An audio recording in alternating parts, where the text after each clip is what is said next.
The old oak tree in the backyard stood as a silent, gnarled witness. Beneath its heavy branches, where shadows pooled like spilled ink, sat the doghouse. It was a sturdy, well-made structure of cedar and pine, a miniature rustic cabin David had built with his own hands for a golden retriever that had passed 2 years prior. But tonight its occupant was not a dog. It was his son. 10-year-old Leo was curled inside, a thin blanket wrapped around his small shoulders, his face illuminated by the cold blue light of a security lamp mounted on the garage. He wasn't crying. His stillness was more heartbreaking than any sob. David stood at the kitchen window, his hands gripping the cool marble of the countertop. Every muscle in his body was a wire pulled taut, vibrating with a rage so profound it was silent. He watched his son, his brilliant, sensitive boy, confined to a space meant for an animal. The reason? A broken vase. Not a priceless heirloom, but a garish piece of glass Clara, his wife, had purchased from a discount home goods store the week before.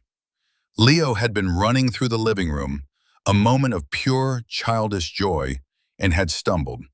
The crash had been followed by a shriek, not of concern for the boy, but of outrage for the object. Clara had been merciless.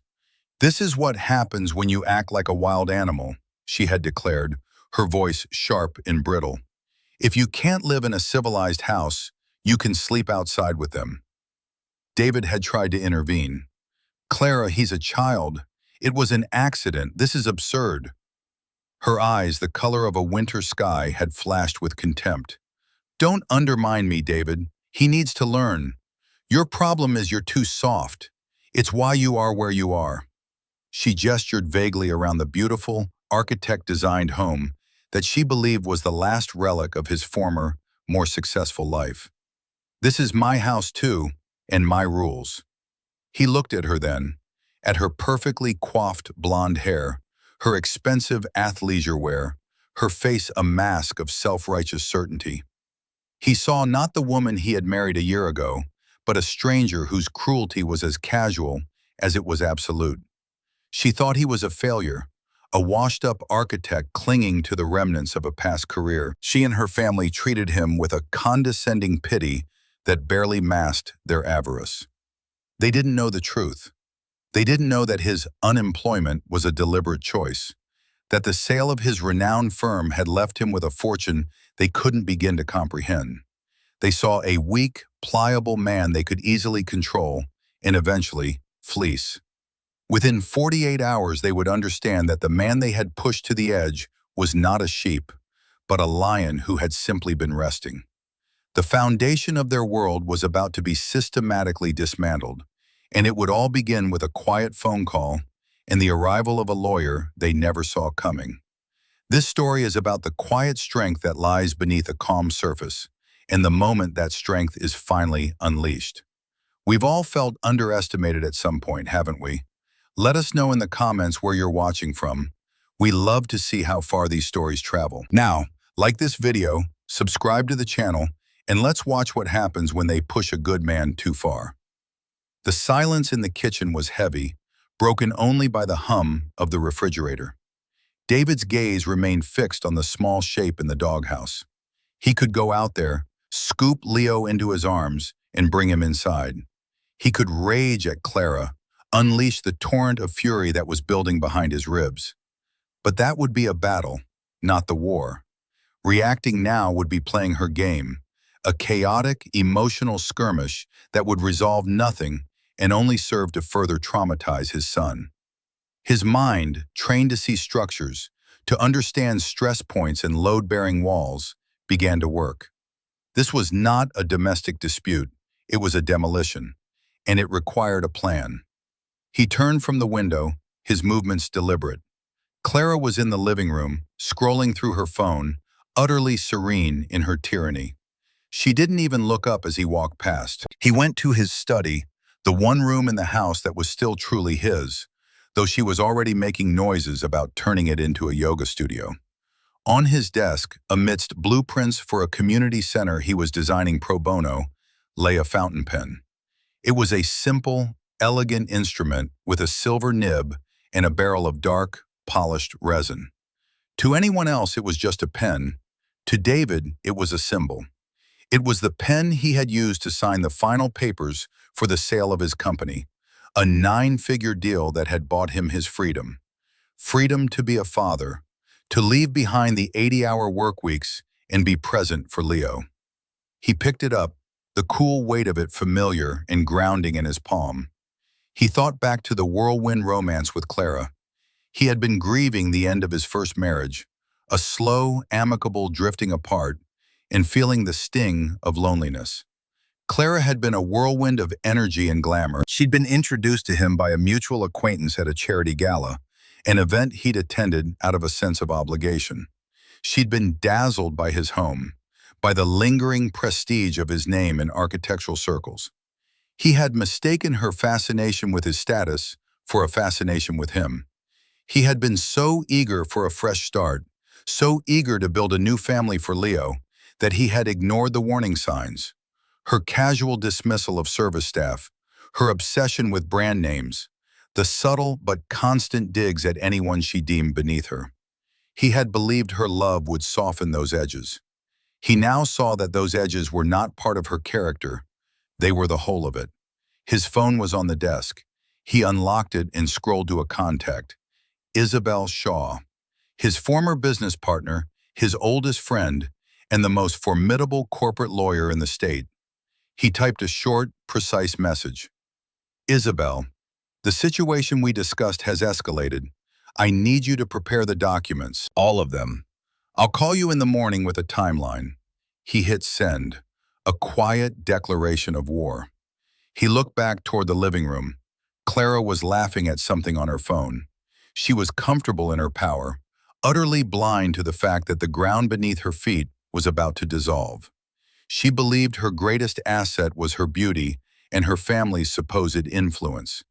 David's greatest asset was the one she couldn't see, the patience to wait for the perfect moment to bring the entire corrupt structure crashing down.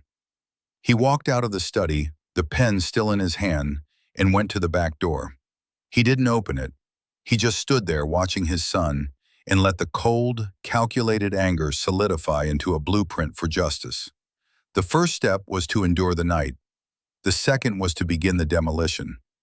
The next morning, the air was thick with a cloying performance of domestic bliss. Clara was in the kitchen, humming as she prepared a smoothie, the blender's screech a fitting soundtrack to David's frayed nerves. She acted as if nothing had happened. To her, the incident was closed, a lesson delivered and learned. Leo had been allowed back in at dawn, his face pale and his eyes shadowed. He sat at the breakfast table, picking at a bowl of cereal with a listlessness that tore at David's heart. "Morning, sleepyhead," Clara said to Leo, her voice dripping with false sweetness. "See? A good night's rest, and we're all ready for a new day. No more running in the house, okay?" Leo just nodded, his gaze fixed on his spoon. He wouldn't look at her. He wouldn't look at David either, and that was the cut that went deepest. The boy's shame was a wall between them. He felt he had done something to deserve the punishment, and he was embarrassed that his father had witnessed his humiliation and done nothing to stop it. David knew he had to rebuild that trust, but it would take more than words. It would take action. "I have some exciting news," Clara announced, pouring her green concoction into a tall glass. "Daddy and Julian are coming for dinner tonight. We're going to have a little family meeting. Talk about the future." She glanced at David, a smirk playing on her lips. "Specifically, your future." David kept his expression neutral, taking a slow sip of his coffee. "Oh? And what about my future are we discussing?" "Well," she said, leaning against the counter, enjoying her position of power. "Daddy has an idea, a business opportunity for you, something to get you back on your feet. You can't just mope around this big house forever, David. It's not a good look." Julian was her brother, a man whose ambition was eclipsed only by his indolence. Her father, Marcus Thorne, was a self-proclaimed real estate magnate who had a string of failed developments and defaulted loans trailing behind him like the tail of a cheap suit. Their business opportunity would be a thinly veiled attempt to get their hands on his assets, starting with the house. This was the move he had been anticipating. "That's very thoughtful of them," David said, his voice level. He could feel Leo's small presence beside him, listening to every word. "I'll be interested to hear what they have in mind." "Good. Be open-minded," Clara commanded, as if speaking to a recalcitrant employee. "Daddy knows what he's talking about. He built an empire from nothing." David resisted the urge to laugh. Marcus Thorne's empire was a house of cards built on debt and bravado, and David had seen the public records to prove it. Before marrying Clara, he'd had Isabel run a full financial and background check on her entire family. He knew where every skeleton was buried. He knew about Marcus's impending bankruptcy and the liens against his properties. He knew about Julian's gambling debts. He knew that they saw him not as a son-in-law, but as a lifeboat they were planning to hijack. Later that day, while Clara was out shopping, spending his money with a practiced ease, David took Leo to the park. The boy was quiet, withdrawn. They sat on a bench watching a group of kids on the swings. "Leo," David began softly, "about last night, I am so sorry." Leo shrugged, not looking at him. "It's okay. I broke the vase." "No," David said, turning to face him fully. "It is not okay. It was a terrible thing for her to do, and I should have stopped it." He paused, choosing his words carefully. "Sometimes when you're dealing with a bully, shouting back right away doesn't work. It just makes them feel stronger. Sometimes you have to be patient. You have to wait until you can make sure they can never, ever do it again. Do you understand?" Leo looked at his father for the first time all day. He saw not weakness, but a deep, simmering resolve in his eyes. "Like in chess?" the boy asked. Leo was a gifted chess player. "When you sacrifice a pawn to set up a checkmate?" A slow smile touched David's lips. "Exactly like that. Last night, that was her moving her queen out too early. She thinks she has me cornered." He reached into his pocket and pulled out the fountain pen, holding it in his palm. "But she doesn't see the whole board." Leo looked at the pen, then back at his father's face. A flicker of understanding, of hope, returned to his eyes. He was a partner in the secret, not a victim of the cruelty. The wall of shame between them began to crumble. That evening, as Marcus and Julian arrived, their faces radiating smug confidence, David felt the first stirrings of anticipation. The pieces were moving into place. The dinner would be another humiliation, another turn of the screw, but David would endure it. He was no longer just a father protecting his son. He was an architect designing a collapse, and he would not miscalculate a single measurement. The foundation of the Thorne family's arrogance was about to be tested, and David knew it was made of nothing more than sand. The aroma of roasted lamb filled the house, a rich, savory scent that did nothing to mask the stench of condescension at the dining table. Marcus Thorne sat at the head of the table, a seat David usually occupied, but one Marcus had simply taken, as if by divine right. He was a man who seemed physically inflated by his own ego, his chest puffed out, his face florid from expensive wine and self-satisfaction. Across from David, Julian was slouched in his chair, picking at his food while smirking at his father's pronouncements. Clara, seated beside Marcus, basked in her family's presence, her role as the daughter of a titan and the wife of a project affirmed. "David," Marcus began, dabbing his lips with a napkin, "Clara tells me you've been at loose ends." He said the words loose ends as if describing a terminal illness. "A man like you, a man with your history, needs a purpose. It's frankly embarrassing to see you adrift." "I've been spending time with my son," David replied calmly, his voice a stark contrast to Marcus's booming theatricality, "and working on some personal projects." Julian snorted. "Personal projects? You mean tinkering with that little birdhouse in the garage? We need to think bigger, David. Dad thinks big." "Indeed," Marcus said, leaning forward. The main course was over, and the theater was about to begin. "I've been watching the market. There's a development opportunity, a prime piece of commercial real estate. Needs vision, needs capital. I have the vision, of course, but my capital is tied up in other ventures." A lie, David knew. His capital was non-existent. "That's where you come in," Clara beamed. "Isn't it a wonderful idea? You and Daddy working together. It would give you something to do with your days." David placed his fork and knife neatly on his plate. He looked at each of them in turn. Marcus, the blustering fraud. Julian, the sniveling parasite. Clara, the willing accomplice, so blinded by her ambition she couldn't see the cliff edge she was dancing on. "What kind of capital are we talking about, Marcus?" Marcus waved a dismissive hand. "Details, details. The point is, it's a partnership. We leverage our assets. I bring the name, the connections, the experience. You bring, well, you bring the house." There it was. The quiet part said aloud. "The house?" David asked, feigning confusion. "Of course," Julian chimed in, leaning forward eagerly. "It's your only real asset, right? We use it as collateral to secure the initial financing. It's a guaranteed win. In a year, you'll have 10 times the value of this place in liquid cash. You could buy a whole new house." "And a new car," Clara added, her eyes gleaming. "Maybe that new German SUV I saw."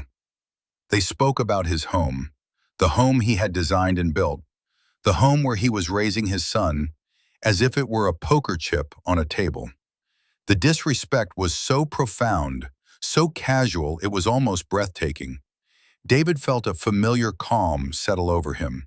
It was the same focus he felt when solving a complex structural problem. He saw the flaws in their argument, the weaknesses in their position. He let them talk, letting them weave the rope they would use to hang themselves. "So, you want me to sign over my house as collateral for a loan on a speculative real estate deal? Run by you," David summarized, his tone utterly flat. "Not sign over," Marcus corrected, his voice taking on a patronizing edge. "It's a partnership. We'll draw up the papers. A simple legal agreement that makes the house a shared asset for the new venture. It protects everyone." "It protects you," David thought. If the deal failed, as Marcus's deals always did, the bank would seize the house. David and Leo would be homeless, while Marcus would walk away, legally shielded by the corporate structure he would have created. "You need to show a little gratitude, David," Clara said sharply, sensing his hesitation. "My father is handing you a lifeline. The least you can do is take it. Or do you plan on being a kept man for the rest of your life?" The insult hung in the air. A kept man, in his own house, paid for with money he had earned. She said it with such confidence, such utter belief in the fiction she had constructed. David slowly pushed his chair back. "I appreciate the offer," he said, his voice dangerously quiet. "I'll need to think about it, and I'll need to see the paperwork, of course. I'd want my own lawyer to review it." Marcus laughed, a loud, booming sound. "A lawyer? What for? This is family, David. We don't need lawyers to complicate things. It's a simple agreement. Trust me." "Trust," David repeated softly. He stood up from the table. "I'm a little tired, if you'll excuse me." He walked out of the dining room without another word, leaving them sputtering in his wake.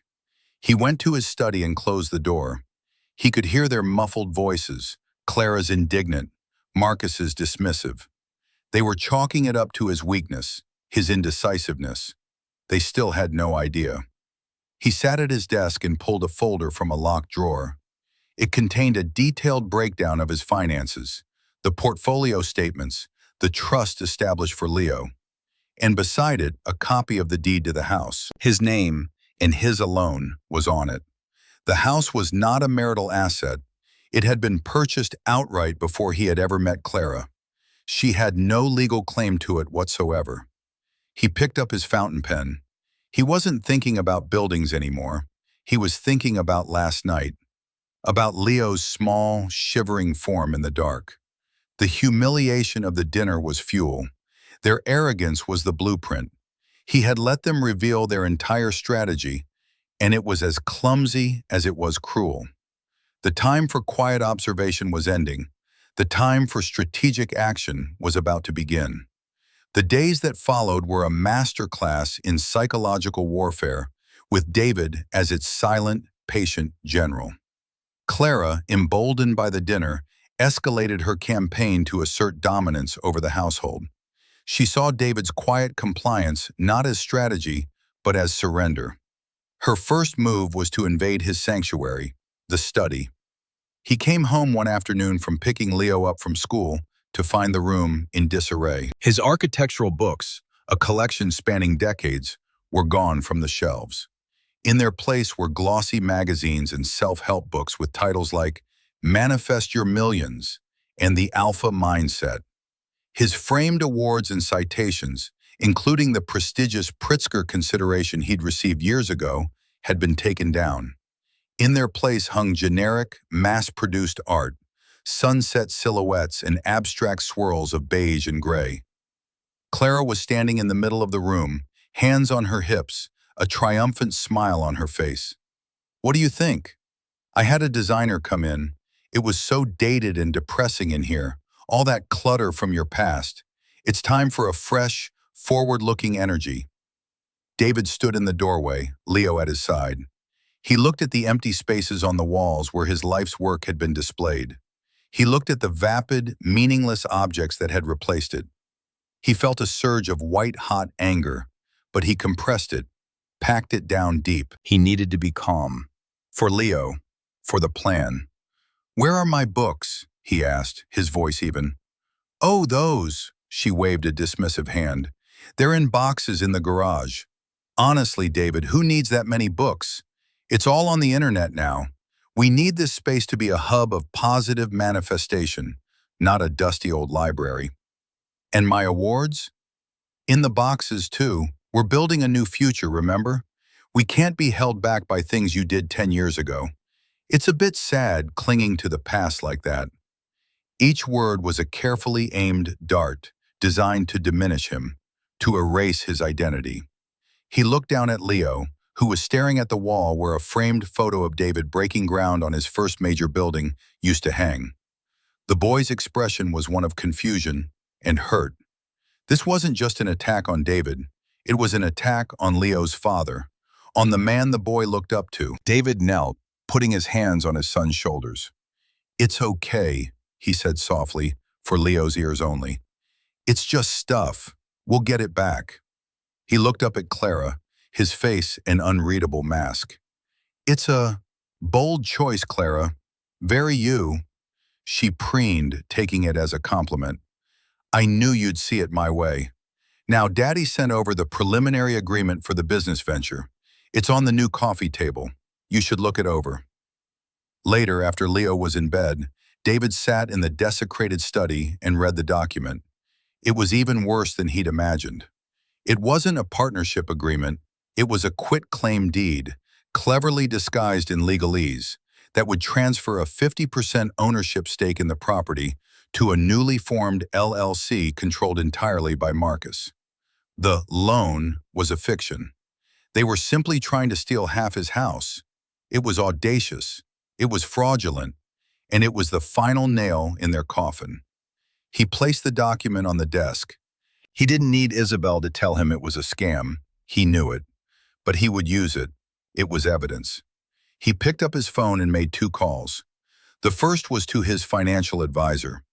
"Sell the municipal bonds," he said. "Liquidate a portion of the index funds. I want 7 figures liquid and accessible within 48 hours. The advisor, accustomed to David's methodical and conservative investment style, was taken aback but complied immediately. The second call was to Isabel. "They gave me the document," he said. "It's attempted fraud, clear as day." "I expected as much." Isabel's voice was crisp, professional. "Are you ready to proceed?" "Not just yet," David said, looking around the sterile, unfamiliar room. "They're planning something. Clara's been talking about a party, a big one. Here, she wants to celebrate our new venture." Isabel was silent for a moment. A public forum. How theatrical and how foolish of them. It's the perfect stage. That's what I was thinking, David agreed. Let them build the stage. Let them invite the audience. We'll provide the final act. He hung up the phone and leaned back in his chair. He could hear Clara in the hallway, talking loudly on her phone, bragging to a friend about the major deal her husband was about to sign and the huge party she was planning. They were so confident, so arrogant. They were celebrating a victory before the battle had even begun. David looked at the blank walls of his study and smiled. It wasn't a happy smile. It was the smile of an architect who had just finished the blueprints for a demolition. A controlled, precise, and total demolition. And the party would be the detonation. The invitation was a testament to Clara's vanity. Embossed cardstock, gold cursive font, announcing a celebration of new beginnings at the home of Mr. and Mrs. David Sterling. It was ostentatious, expensive, and utterly misleading. The guest list was a curated collection of people the Thorne family wanted to impress. Local business owners, city council members, and various socialites whose primary occupation was being seen at the right parties. Clara, Marcus, and Julian had framed it to David as an opportunity for him to network and re-enter society, but he knew the truth. The party was for them. It was a stage for them to announce their fictitious real estate venture, using his home as the backdrop and his presumed compliance as their proof of concept.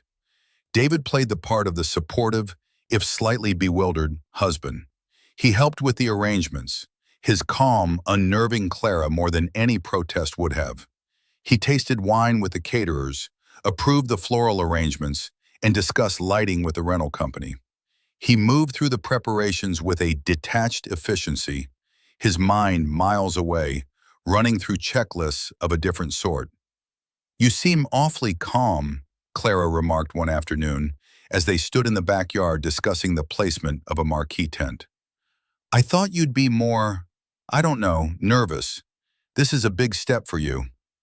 "I'm just trying to be helpful," David said, looking up at the old oak tree. The doghouse still sat beneath it, a dark reminder. He had wanted to dismantle it, to burn it, but he had stopped himself. It needed to remain. It was a monument to their cruelty, and it would serve as a focal point in the reckoning to come. "I trust your judgment on these things." This, of course, was exactly what she wanted to hear. Her confidence swelled. She and her family treated him like a child, giving him simple tasks and patting him on the head for his cooperation. They had decided that his silence was acceptance, his composure a sign of his broken spirit. 2 days before the party, Clara made a suggestion. "I think it would be best if Leo stayed with my parents for the weekend," she said, not looking at him. "A party like this, it's for adults. He'd just be underfoot. Plus, it will give us, time to finalize the paperwork with Daddy without any distractions." The cold fury returned, but David's expression remained placid. They wanted his son out of the house so they could complete their swindle. They didn't want the boy's sad eyes watching as they carved up his father's life. "That's a good idea," David agreed, the words tasting like ash. "He'll be more comfortable there." The lie was necessary. The plan required Leo to be safe, away from the impending implosion. When he told Leo about the weekend at his grandparents', the boy's face fell. "But the party is here," Leo said. "I want to be here with you." David took him into the newly ruined study, closing the door. He sat down, pulling his son onto his lap. "Remember what we talked about in the park, about chess?" Leo nodded. "This is the move before checkmate," David explained softly. "It's the most important part, and I need my king to be safe, off the board, while I clear the other pieces. I need you to be brave for me for 2 more days. Can you do that?" Understanding dawned in Leo's eyes. This wasn't a punishment or an exile. It was a mission. "Okay, Dad," he said, his voice firm, "for checkmate." The day of the party arrived, a perfect sun-drenched Saturday. The house and gardens were transformed. White tents gleamed on the lawn. Fairy lights were strung through the branches of the oak tree. and a string quartet played softly near the patio. Guests began to arrive, a parade of expensive suits in glittering dresses. Clara was in her element, a radiant queen in a silk gown, greeting everyone with air kisses and a dazzling smile. Marcus and Julian stood beside her, puffed up with importance, accepting congratulations for a deal that hadn't happened. David moved through the crowd, a ghost at his own party. He wore a simple, well-tailored dark suit. He was polite, reserved, shaking hands and murmuring pleasantries. Several old colleagues were there, architects and developers who knew his real history. They gave him quizzical looks, wondering why he was allowing Marcus Thorne, a man with a reputation for incompetence, to parade around as his new business partner. David offered them only a small, enigmatic smile. "Enjoying the party, old friend?" One of them, a respected developer named George, asked him quietly by the bar. "Quite the crowd. I was surprised to hear you were going into business with Marcus Thorne." "The world is full of surprises, George," David replied, his eyes scanning the crowd until they landed on Marcus, who was holding court by the fireplace. "But the biggest ones are yet to come." He excused himself and walked toward the study. He had one final preparation to make. He unlocked the drawer of his desk and took out two things. The first was the fraudulent contract Marcus had given him. The second was a thick, pristine manila envelope. He tucked both inside his suit jacket. As he straightened his tie in the reflection of a darkened window, he saw his own face. The anxiety and anger of the past weeks had been burned away, leaving behind a cold, hard certainty. The quiet before the storm was over. The wind was beginning to pick up. He walked out of the study and back into the heart of the party, his steps measured and sure. He was no longer the victim. He was the reckoning. The string quartet faded, replaced by the smooth sounds of a jazz trio. Waiters circulated with trays of champagne and hors d'oeuvres. The party was at its peak, the air buzzing with conversation and laughter. This was the moment Marcus had been waiting for. With a theatrical flourish, he tapped a glass with a spoon, calling for attention. "Friends, colleagues, esteemed guests," he began, his voice booming across the patio. "Thank you all for coming to celebrate a new chapter, a chapter of vision, of growth, and of family." He beamed, placing a proprietary hand on Clara's shoulder. "As many of you know, my son-in-law, David Sterling, is a man of quiet talents." A few polite chuckles rippled through the crowd. "But I have always believed that talent needs opportunity to truly shine. That is why I am so thrilled to announce that David and I are embarking on a new venture together, a partnership that will reshape the commercial landscape of this city." More applause, this time louder. Clara looked at David with a triumphant, possessive glint in her eye. "See," her expression said, "this is what I can do for you. I can make you relevant again." David stood near the edge of the crowd, his expression unreadable. He let Marcus continue his grandstanding, letting him inflate his own ego, letting him build the narrative of David's rescue. After his speech, Marcus, flanked by Julian, made his way through the adoring crowd directly to David. He was holding a leather-bound folder and a pen. It wasn't just any pen. It was a gaudy, gold-plated monstrosity, the kind of pen a man who knows nothing about quality buys to project wealth. "David, my boy," Marcus said, clapping him on the back a little too hard. "A wonderful speech, don't you think? The iron is hot. Let's make it official. A little ceremonial signing for the cameras, eh?" He gestured to a local society blogger who was aiming her phone at them. He opened the folder. Inside was the fraudulent contract. All it needed was David's signature. "Right here, David," Julian urged, his voice slick with greed. "Let's toast to the future."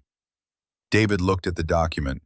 He looked at the garish pen Marcus was trying to press into his hand. He looked at Clara, who was watching with breathless anticipation. He looked at the faces in the crowd, all expecting him to play his part, to be the grateful, rescued project. He did not take the pen. Instead, he spoke, his voice not loud, but carrying a sudden weight that cut through the party chatter. I don't think I'll be signing that, Marcus. A confused silence fell over their small group. The blogger lowered her phone. Marcus laughed, a forced, nervous sound. David, don't be shy. It's just a formality. No, David said, his gaze as hard and clear as glass. It's not a formality. It's fraud. The word hung in the air, sharp and ugly. Clara's smile froze on her face. Julian's jaw went slack. Now, David, let's not be dramatic, Marcus blustered, trying to regain control. It's a standard partnership agreement. Is it? David reached into his own jacket and pulled out the document. Because this standard agreement is a quitclaim deed transferring 50% of my wholly owned premarital property to a shell corporation registered in your name, an LLC with no assets and no credit, which would allow you to default on the loan you're proposing, leaving me and my son homeless while you walk away clean. That's not partnership, Marcus. That's theft. He spoke with the calm, devastating precision of an attorney delivering a closing argument. The people standing nearby had gone silent, their eyes wide. The circle of silence was expanding as others strained to hear. You're mistaken, Clara hissed, grabbing his arm. You don't know what you're talking about. You're embarrassing me. David pulled his arm away, his eyes locking on hers. Embarrassing you? You want to talk about embarrassment, Clara? Let's talk about my son. Let's talk about you forcing my 10-year-old child to sleep in a doghouse because he accidentally broke a $20 vase. A collective gasp went through the nearby guests. The jazz trio faltered, the music dying away into an awkward silence. Every eye was now on them. That's a lie, Clara shrieked, her face turning a blotchy red. He's making it up. Am I? David's voice remained chillingly calm. He turned to the crowd, his voice rising just enough to be heard by everyone on the patio. My wife, Clara, and her family believe me to be a failure, an unemployed architect living off the fumes of his past success. They see me as weak, pliable, an easy mark. He paused, letting the words sink in. He looked at Marcus, whose face had turned a pasty white. He looked at Julian, who looked like he was about to be physically ill. They feel they are entitled to my home. They feel they are entitled to my money, what little they think I have. They felt entitled to punish my son with a cruelty that defies belief. This party, he gestured around at the lavish setup, was meant to be the public celebration of their successful deception. He had their complete attention. The air was electric with shock and suspense. This was no longer a party, it was a tribunal, and he was the sole prosecutor. But they made a few critical miscalculations, David continued, his voice dropping slightly, drawing everyone in. Their first mistake was their greed. Their second was their arrogance. He looked directly at Clara. And their third and most significant was in believing that I was the man they thought I was. At that precise moment, a figure appeared, walking through the stunned crowd with an air of quiet authority. It was a woman in a sharply tailored business suit, her expression serious, her eyes missing nothing. She stopped beside David. Clara stared at her. Who are you? The woman didn't look at Clara. She addressed David. Am I late, David? No, Isabel, David said. You're right on time. He turned back to the dumbfounded Thorne family. Allow me to introduce you. This is Isabel Shaw. She is not, as you might assume, a guest. She is my attorney, and the former managing partner of Sterling Shaw Architects. The name of his old firm dropped into the silence like a stone into a deep well. A few of the older architects in the crowd murmured in recognition. Sterling Shaw was legendary. And, David added, delivering the final, devastating blow, she is also the lead counsel for the multi-billion-dollar international consortium that acquired Sterling Shaw 18 months ago. He reached into his jacket and pulled out the simple, elegant fountain pen, holding it up for them to see. For a price that would allow me to buy and sell everything your family has ever claimed to own 100 times over. And I wouldn't even notice the transaction. The revelation landed, simple, devastating, final. The world did not just shift on its axis for the Thorne family. It shattered into a million pieces. The color drained completely from Marcus's face as he finally, truly understood the scale of his miscalculation. He wasn't trying to swindle a has-been. He had attempted to defraud a man of immense hidden wealth. A man who had just publicly exposed him in front of dozens of the city's most influential people. Clara stared at David, her mouth opening and closing silently, like a fish gasping for air. The image of him as a weak, failed man, an image she had so carefully constructed and so fiercely believed, was vaporizing before her eyes. In its place was this stranger, this powerful, composed, and utterly formidable man who had been playing a different game all along, a game she hadn't even known existed. "Sterling Shaw acquired?" Marcus stammered, the words barely audible. "But the news, it said you retired, that you stepped down." "A fiction," David stated coldly. "A quiet exit I negotiated as part of the sale. I wanted a private life. I wanted to be a father to my son, not a CEO. I wanted peace, a peace your family has spent the last year systematically trying to destroy." Isabel Shaw stepped forward, her demeanor all business. She held a thick envelope, identical to the one David had placed in his jacket. "Mr. Thorne," she said, her voice crisp and devoid of emotion, "this is a cease and desist letter, ordering you to halt all contact with my client. It also serves as notice that we will be filing a report with the district attorney's office regarding your attempt to commit real estate fraud. The document you asked my client to sign," she nodded toward the leather folder still clutched in Marcus's trembling hand, "will be Exhibit A." She then turned to Julian. "Mr. Thorne, Jr., my investigators have compiled a rather extensive file on your financial situation, including several outstanding markers with less than reputable bookmakers who will be very interested to learn of your family's sudden change in fortune." Julian flinched as if he'd been struck. Finally, Isabel's cool gaze fell upon Clara. "And Mrs. Sterling," she said, the name dripping with irony, "this is for you." She handed Clara a different envelope. Clara took it, her hands shaking. She fumbled with the flap, her perfectly manicured nails struggling to open it. She pulled out the documents inside. Her eyes scanned the first page. "Divorce papers?" she whispered, her voice cracking. "An eviction notice?" "The house, as you know, is Mr. Sterling's sole and separate property, acquired long before your marriage," Isabel explained, her tone clinical. "Under the terms of the prenuptial agreement you signed, you are entitled to nothing. You have 30 days to vacate the premises.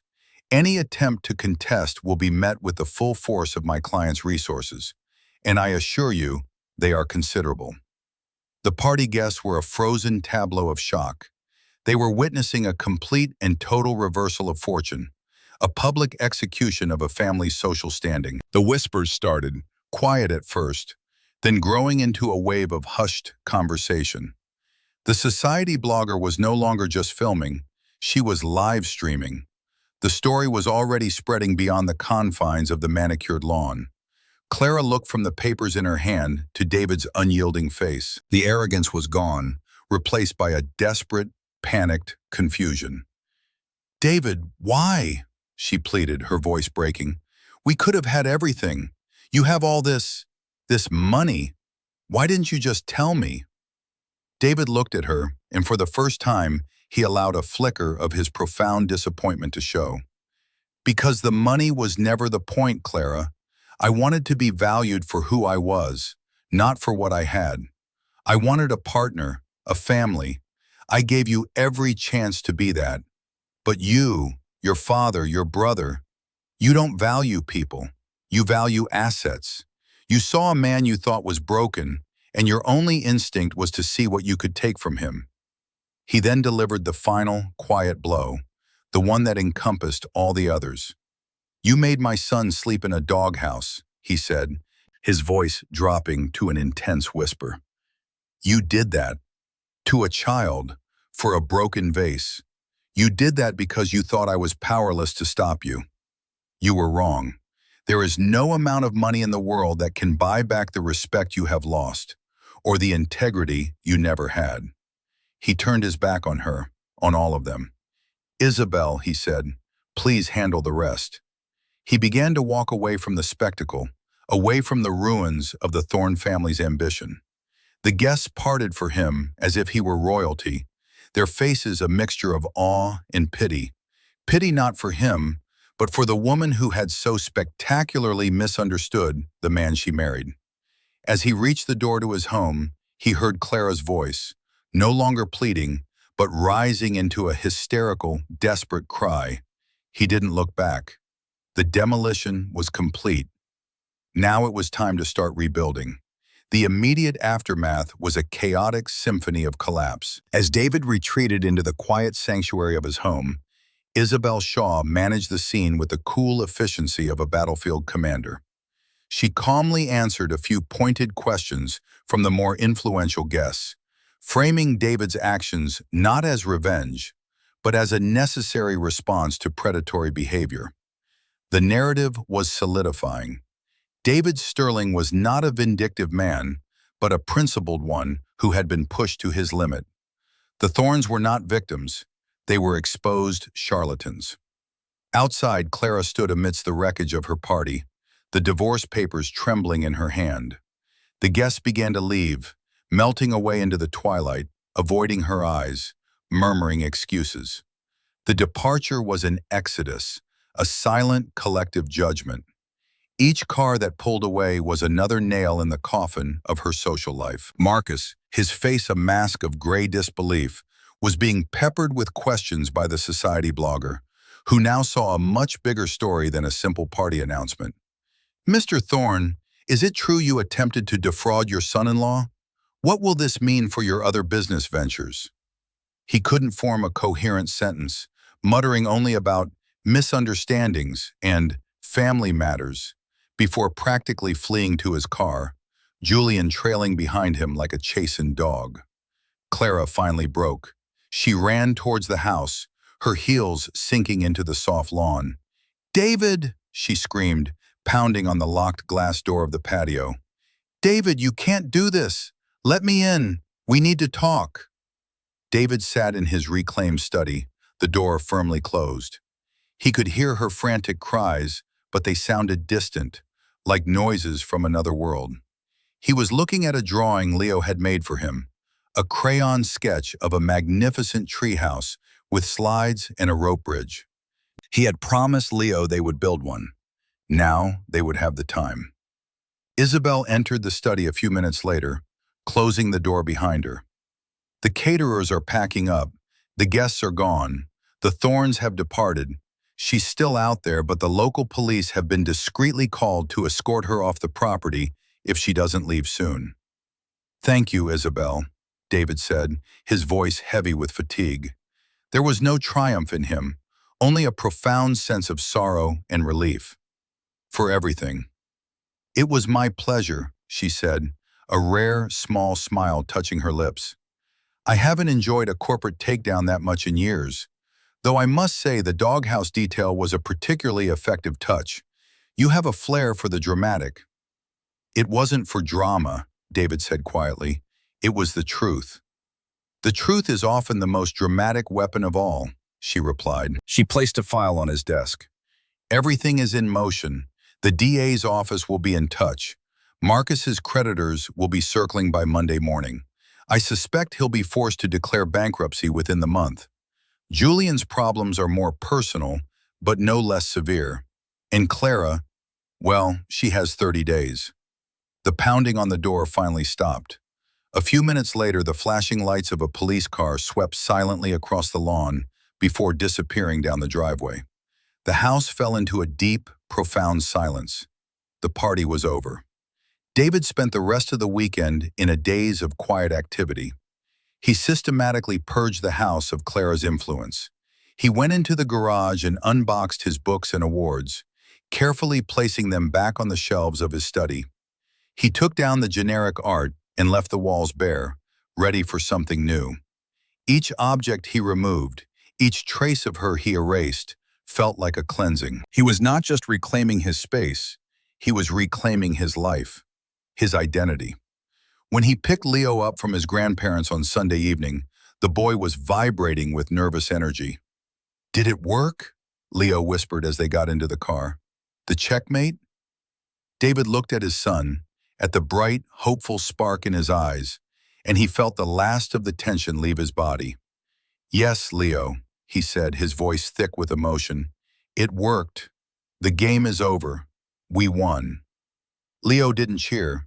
He just smiled, a wide, brilliant smile that lit up his whole face. He reached over and hugged his father's arm as he drove. It was a simple gesture, but it meant everything. It was forgiveness. It was trust. It was love. When they arrived home, the house was quiet and still. Leo walked into the living room and looked around. "It feels different," he said. "It is different," David agreed. Leo then ran to the back window and looked out into the yard. The marquee tents and party debris were gone. The lawn was clear. The only thing that remained out of place was the doghouse, sitting under the oak tree in the gathering dusk. "Dad," Leo said, his voice small, "can we get rid of that now?" David came and stood beside him, putting a hand on his shoulder. "First thing tomorrow morning," he promised. "We'll take it apart, piece by piece. And then we'll start building your treehouse in its place."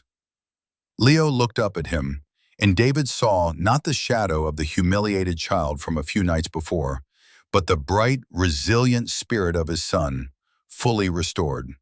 The foundation of their life had been shaken, but it had not broken. It was stronger than ever. And now they could finally begin to build again. The weeks that followed were a period of quiet reconstruction, both literal and metaphorical. The legal and financial fallout for the Thorne family was swift and brutal. As Isabel had predicted, Marcus's creditors, spooked by the public scandal and the fraud investigation, called in their loans. His teetering empire of debt collapsed like a dynamited building.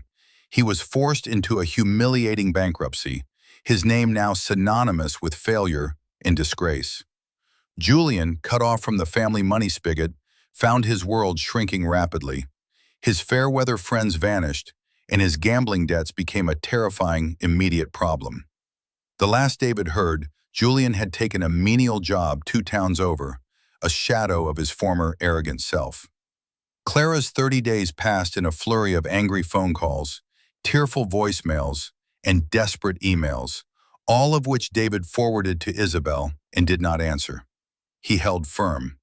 He had given her a chance at a dignified life with him, and she had met it with contempt and cruelty. There was nothing left to say. On the final day, a moving van appeared and quietly emptied the house of her belongings. David watched from his study window as she got into a taxi, not looking back at the house. There was no satisfaction in her departure, only the somber finality of a chapter closed. But as the echoes of the old life faded, a new one began to take shape. The house, once a stage for tension and resentment, began to breathe again. David and Leo's first project was the dismantling of the doghouse. They took it apart with hammers and crowbars, not with anger, but with a sense of purpose. They saved the good cedar planks, deciding to repurpose them. "Waste not, want not," David said to Leo, echoing a phrase his own father used to say. Every material has potential for a new life. With the ground cleared, they began the treehouse. It was an ambitious project. David, free from the constraints of clients and budgets, let his imagination run wild. He drew up detailed blueprints, showing them to Leo for his input. It became their shared obsession. They spent their evenings and weekends working, measuring, sawing, and hammering. The steady, rhythmic sounds of construction replaced the oppressive silence that had once filled the home. As they built, they talked. David told Leo stories about his own childhood, about the buildings he had designed, explaining the principles of stress and support, of cantilevers and cross-bracing. He was not just teaching his son how to build, he was teaching him about strength, integrity, and the importance of a solid foundation. In turn, Leo opened up, talking about school, about his friends, about his dreams. The bond between them, strained by the recent turmoil, was being rebuilt, stronger and more resilient than before. One afternoon, as they were hoisting a major support beam into the oak tree, a car pulled into the driveway.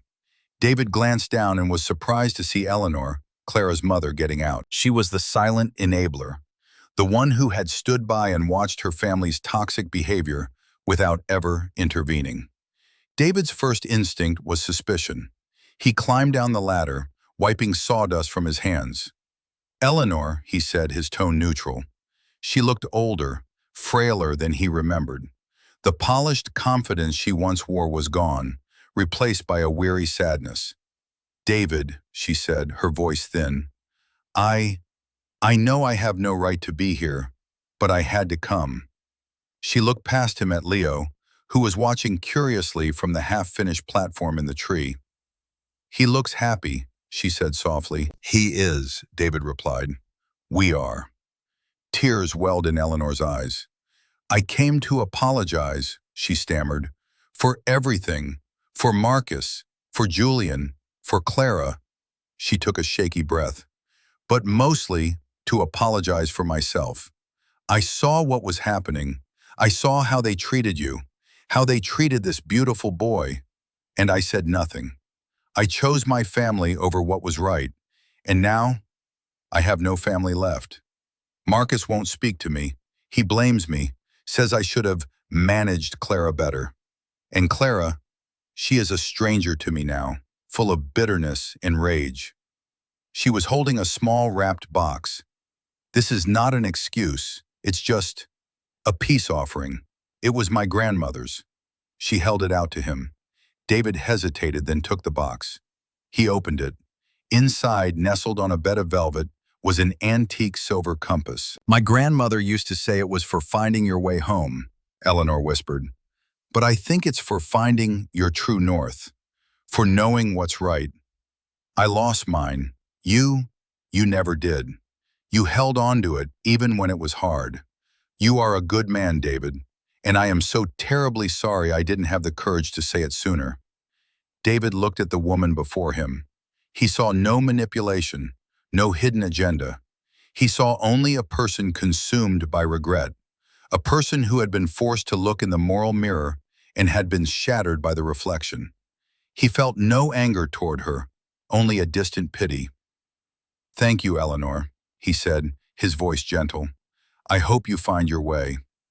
She gave him a watery, grateful smile, nodded once, and walked back to her car. As she drove away, David looked at the compass in his hand. He knew he didn't need it. He had his true north right there, in the branches of the old oak tree, waiting for him. He climbed back up the ladder, the compass safe in his pocket, and got back to work. Months turned into a year. The transformation of the house was complete. It was no longer just a structure of glass and stone, but a home filled with warmth, laughter, and the scent of sawdust and fresh paint. The bare walls of the study were now covered with Leo's artwork and the evolving blueprints of the treehouse, which had become a multi-level marvel with a small observatory on top, complete with a telescope. David had found the peace he had sought when he sold his company. He hadn't taken on any new, large-scale projects. Instead, he dedicated his time to the Pro Bono Community Center, working with a nonprofit to build a space for underprivileged kids. He found more satisfaction in designing a functional, beautiful library for children than he ever had in designing a skyscraper. He attended Leo's soccer games and chess tournaments. He was present. He was content. One crisp autumn evening, he and Leo were in the treehouse observatory, looking at the stars. The telescope was focused on Jupiter, its faint bands and Galilean moons visible in the clear night sky. "It's amazing," Leo breathed, his eye pressed to the eyepiece. "They're so far away, but you can still see them." "You can," David agreed, leaning against the railing. He looked down at the house, at the warm lights glowing in the windows. Sometimes things that seem small or distant are actually incredibly powerful. You just need the right lens to see them clearly. Leo pulled back from the telescope and looked at his father. He was taller now, on the cusp of his teenage years, but he still had the same thoughtful eyes. "Like you, Dad," he said. "Clara and Grandpa Marcus, they had the wrong lens." David smiled. "I suppose they did. They were looking for the wrong things. They were looking for money and status. They thought that was where the power was." "But it wasn't," Leo stated, not as a question, but as a fact he now understood deeply. The power was in being patient, and in knowing the truth, and in protecting the people you love, David added, ruffling his son's hair. "That's the most important power of all." He thought of the Thorne family. He had heard through the grapevine that Clara had moved to another state, trying to start over. Marcus was living in a small apartment, a bitter and broken man. Their downfall had been absolute, a direct consequence of their own actions. It was a form of poetic justice, but David felt no lingering sense of triumph, only a quiet confirmation that integrity, in the long run, is a stronger foundation than arrogance. His life was simpler now, but infinitely richer. His wealth was not in his bank account, which remained substantial but untouched. It was here, in this treehouse, under the stars, with his son. It was in the quiet mornings, the shared meals, the easy laughter. It was in the knowledge that he had faced down cruelty and greed, not by lowering himself to that level, but by rising above it, by using his strength not to punish, but to protect and to build. True worth, he reflected, is not something that can be displayed or flaunted. It is not measured in square footage or stock portfolios. It is quiet. It is patient. It is the steady, unshakable foundation of character. It is the strength to endure humiliation with dignity, to wait for the right moment, and to act not for revenge, but for justice. It is the simple, profound, and unbreakable bond between a father and his son. He looked up at the vast, star-dusted canvas of the night sky. The universe was orderly, governed by laws, much like the structures he used to design. He had brought that sense of order back to his own small world. The storm had passed, the foundation was secure, and now they had a whole universe to explore. We hope this story resonated with you. The journey from frustration to vindication is a powerful one, reminding us that true strength often lies in patience and integrity. What did you think of David's approach? Was his methodical plan more satisfying than an immediate, angry confrontation would have been? Let us know your thoughts in the comments below. Your perspective is what makes our community so special. And if you enjoyed this story and want to see more like it, please give this video a like and subscribe to the channel. Thank you for watching, and we'll see you in the next story.